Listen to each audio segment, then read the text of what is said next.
오늘의 10분 말씀. 마태복음 12장 1절로 8절입니다. 전장 11장에서는 드러난 하나님의 나라에 거부하는 마을들에게 예수님은 심판을 경고하셨습니다. 그리고 이제라도 돌아와 본인의 멍에를 메라 말씀하시며 본인의 멍에는 더 쉽고 가볍다라고 말씀을 하십니다. 오늘 본문은 예수님의 멍에가 실질적으로 왜 더 쉽고 가벼운지를 한 가지 사건을 통해 말씀해 주십니다. 그 사건은 바로 안식일법과 관련된 사건입니다. 1세기 이스라엘의 법을 기록한 미슈나 책에 보게 되면 그 당시 종교 지도자들은 안식일법을 추가적으로 39가지의 세부사항을 만들었습니다. 그들이 세부사항까지 만들 수밖에 없었던 상황은 이해합니다. 하나님께서 명령하신 것은 안식일 날에 일하지 말라였습니다. 그래서 어디까지 일을 하지 말아야 하고 해야 하는지를 정하는 것은 그들에게 매우 중요한 사항이었습니다. 왜냐하면 하나님께서 안식일을 범할 경우에는 사형에 해당하는 큰 중범죄로 다뤘기 때문입니다. 하지만 문제는 추가된 법으로 인해 안식일은 더 이상 쉼이 아닌 더욱더 사람들을 무겁게 하는 멍에로 작용된 것입니다. 사실 저도 목회자로서 현대 시대 속의 안식일의 정신을 어떻게 지켜야 할지를 매번 고민하고 있습니다. 예를 들어 현대의 크리스찬들은 안식일을 주로 주일로 생각을 합니다. 그래서 비즈니스를 하시는 분들 가운데 주일날 문을 닫는 사람들을 거룩하다 말을 하고 주일날 일하는 사람들을 잘못된 시선으로 보기도 합니다. 이런 정죄하기식의 안식일은 자칫 잘못하면 현대판 바리새인이 되어 안식일이 모두에게 오히려 무거운 멍에로 작용될 수 있습니다. 오늘 본문을 통해 율법의 완성자 되시고 율법의 권위자 되신 예수님의 해석을 통해 안식일을 다시 한번 올바르게 이해하는 저와 여러분 되시길 바랍니다. 오늘 본문의 주제는 한 가지입니다. 올바른 안식일의 이해입니다. 1절에 그 때에라고 시작을 합니다. 이것은 예수님의 새로운 가르침의 시작을 알리는 문학적 표현입니다. 예수님은 11장 28절에 무거운 짐진 자들아 다 내게로 와라 내가 쉬게 하겠다 말씀을 하시고 나의 가볍고 쉬운 멍에를 메라 라고 말씀을 하십니다. 그 멍에의 예를 실질적으로 설명해 주십니다. 1절에 배경 상황이 등장합니다. 예수님은 제자들과 밀밭 사이로 걷고 있었습니다. 그리고 제자들은 배고파 이삭을 손으로 잘라 먹은 것이 바리새인들의 눈에 확인이 됩니다. 고대 당시의 길은 밭의 중앙을 지나가기도 합니다. 그래서 길 옆으로 밀이 늘어져 있었을 것입니다. 제자들은 배가 고파 하던 대로 밀을 손으로 잘라 먹은 것입니다. 하지만 2절에 바리새인들은 예수님과 제자들을 주시하고 있었습니다. 그리고 그들은 그들의 멍에인 율법으로 예수님의 제자들을 정죄하기 시작합니다. 2절입니다. 바리새인들이 보고 예수께 말하되 보시오 당신의 제자들이 안식일에 하지 못할 일을 하나이다 라고 말을 하고 있습니다. 이것은 바리새인들의 선조가 만들어 놓은 안식일 세부사항법에 위배된 것입니다. 어떤 법에 위배가 되었을까요? 레위기 19장에 보시면 밭의 모퉁이는 소외된 자들 이방인들을 위해 거두지 말라 남겨두라 말씀하셨습니다. 그래서 구약 성경에 룻이 이스라엘의 시어머니와 함께 왔었을 때에 나오미를 모시고 연명할 수 있었던 것이었습니다. 그리고 신명기 23장에서는 구체적으로 가난한 자들이 그 곡식을 먹을 때는 낫을 대지 말고 손으로 먹는 것은 허락하셨습니다. 즉 일용할 양만큼 허기를 때울 수 있는 양을 허락하신 것입니다. 그래서 제자들이 배가 고파 가는 길에 있는 생밀 곡식을 먹은 것은 죄가 아닙니다. 하지만 문제는 안식일에 그것을 먹은 것이 문제가 되는 것입니다. 그들 법에 따르면 안식일에는 먹는 일을 해서는 안 됩니다. 아마도 이 법은 만나 사건에 뿌리를 둔 것일 것입니다. 하나님은 안식일 전날, 안식일 날까지 먹을 수 있는 이틀분의 만나 음식을 수거할 수 있도록 허락하셨습니다. 그래서 이스라엘 백성들은 안식일 전날 안식일 날까지 먹을 음식을 미리 다 준비해 놓습니다. 그래서 바리새인들이 예수님의 제자들을 정죄한 것입니다. 그러자 예수님은 두 가지로 반응하십니다. 첫 번째 반응은 두 가지 실질적 사건으로 대응하십니다. 첫 번째 예는 그들이 존중하는 다윗이 사무엘상 21장에서 사울을 피해 도망 다닐 때에 너무 배가 고파 제사장들만이 먹을 수 있는 거룩한 빵을 제사장의 허락으로 먹은 사건을 말하고 있습니다. 그래서 3절에 예수님은 다윗이 그와 함께 있었던 젊은 군사들과 배가 고플 때에 제사장만 먹을 수 있는 빵을 먹은 사건을 읽어보지 못했느냐라고 그들에게 되묻고 있습니다. 그러면서 그들의 잣대로 4절에 다윗은 명백한 죄를 지었음을 드러내십니다. 하지만 그들은 다윗 왕을 존경하기 때문에 그를 정죄하지 않습니다. 그리고 두 번째 예로는 5절에 안식일 날 어쩔 수 없이 성전에서 일해야 하는 제사장들의 예를 드십니다. 하나님은 제사장들에게 민수기 28장에 보시면 안식일 날에 구체적인 제사법을 주셨습니다. 그것은 1년 되고 흠없는 숫양 2마리와 고운 가루를 함께 안식일 날 드려야 했던 것이었습니다. 그래서 이스라엘 백성들은 제사장만큼은 안식일 날 성막 또는 성전에서 일하는 것에 대해서는 죄가 아님을 알고 있었습니다. 예수님은 그들이 만든 추가적인 안식일법에 다윗이 그것을 어긴 사건과 제사장 또한 안식일 날 제사를 준비하며 일하는 그들의 모습을 드러내며 그들의 생각을 흔드십니다. 그리고 6절에 그들에게 핵심의 답을 대답하십니다. 그것은 예수님 본인이 성전보다 더 큰 자가 됨을 드러내십니다. 6절입니다. 내가 너희에게 이르노니 성전보다 더 큰 이가 여기 있느니라. 예수님은 성전보다 큰 자가 되십니다.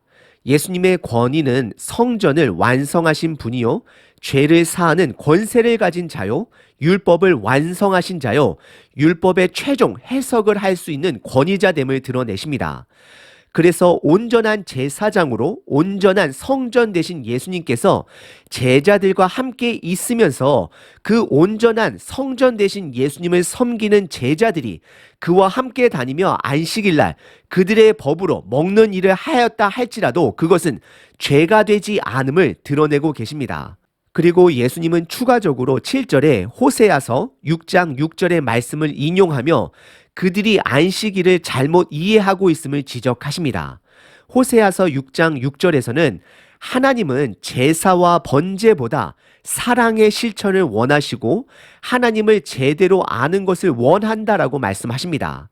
그래서 바리새인들이 이 호세아의 말씀을 깨달았으면 무죄한 제자들을 정죄하지 않았을 것이다 라고 말씀하십니다. 그리고 마지막 8절에 본인을 안식일의 주인으로 선언하십니다. 그래서 5장 산상수훈을 마치시며 본인을 율법의 완성자로 선언하신 것과 연결이 되는 것입니다. 오늘 본문은 예수님이 율법의 완성자로서 예수님과 함께 다니는 제자들이 밀을 먹는 것은 죄가 되지 않음을 드러내십니다.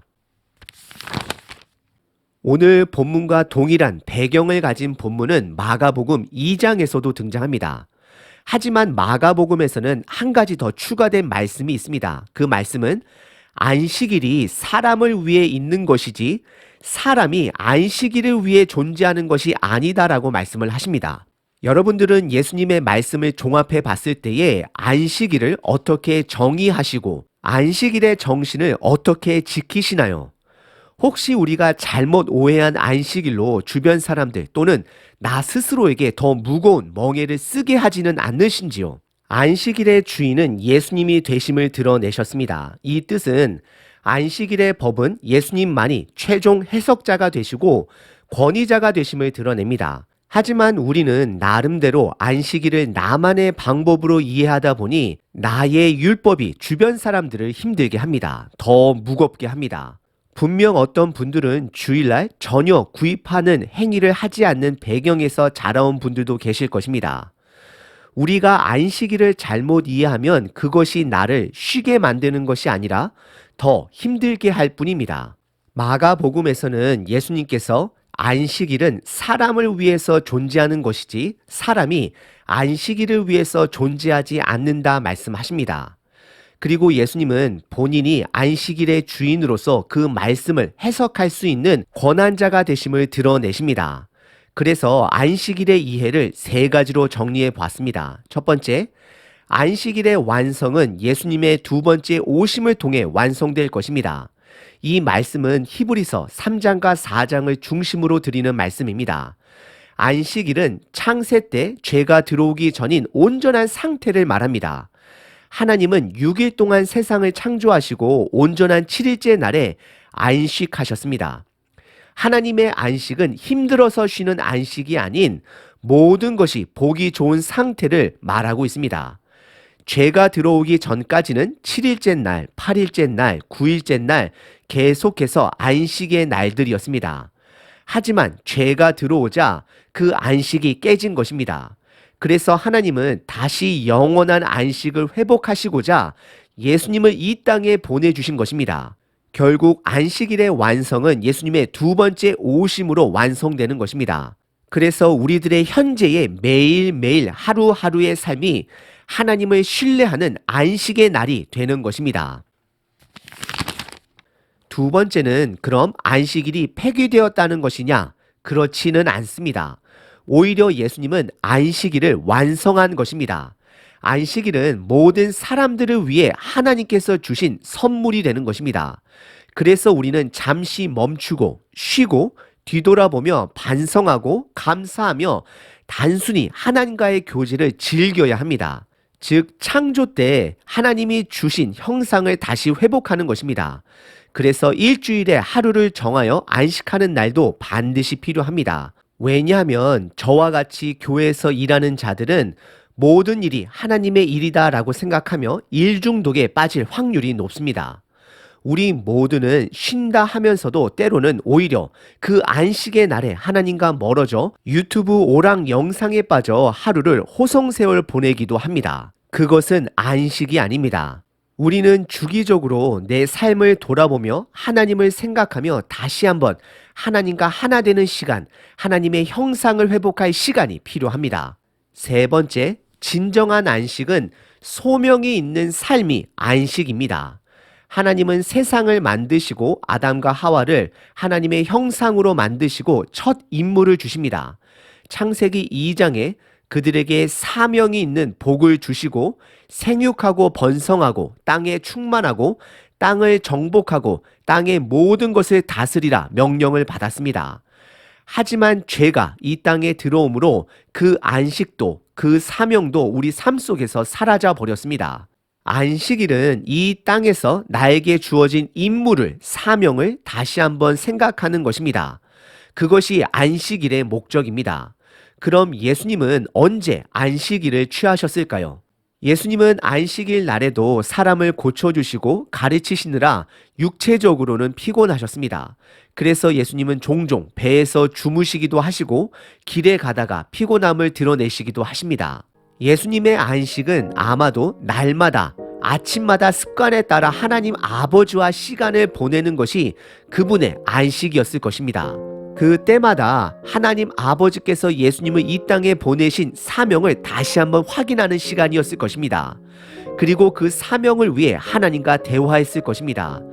단편적으로 예수님이 붙잡히시기 전에 겟세마네 동산에서 기도한 사건을 보면 알 수 있습니다.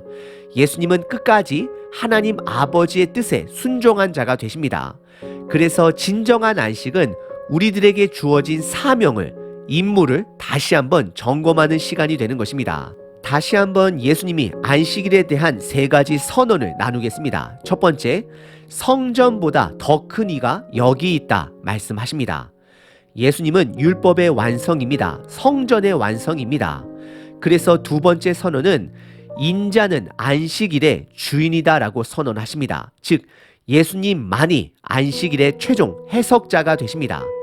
그리고 세 번째는 안식일은 사람을 위해 있다 말씀하십니다. 사람이 안식일을 위해 있지 않는다라고 마가복음 2장에서 말씀하십니다. 결국 안식일은 사람이 하나님의 형상을 회복하는 날이 되는 것입니다. 그래서 이 땅에서의 임무를 다시 한번 붙드는 날이 되는 것입니다. 하나님, 오늘 하루도 예수님과 동행함으로 안식이 되는 하루가 되길 기도합니다. 아멘.